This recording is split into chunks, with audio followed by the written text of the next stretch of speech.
राज्यातील राजकारणातून एक मोठी बातमी समोर आली आहे। एकनाथ शिंदे यांनी आज राजभवनात दाखल होत मुख्यमंत्री पदाचा राजीनामा सादर केला। आता यानंतर महायुतीला विधानसभा निवडणुकीत बहुमत मिळाले असून नव्या सरकारमध्ये त्यांच्याकडे काय जबाबदारी असेल याकडे सर्वांचं लक्ष लागलं आहे।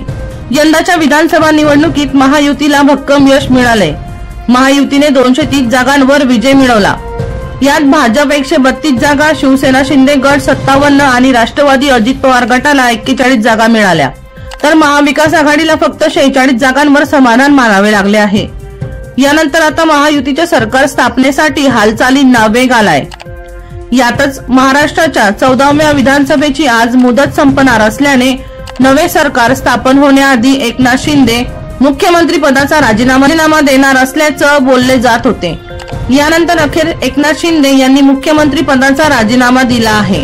मुख्यमंत्री एकनाथ शिंदे, उपमुख्यमंत्री देवेंद्र फडणवीस आणि अजित पवार यांनी राजभवनात जाऊन राज्यपाल CP राधाकृष्णन यांची भेट घेतली। यावेळी एकनाथ शिंदे यांनी मुख्यमंत्री पदाचा राजीनामा देत असल्याचं पत्र त्यांच्याकडे सोपवलं आहे। वर्षा लोहार यांचा रिपोर्ट V1 लाईव्ह जळगाव।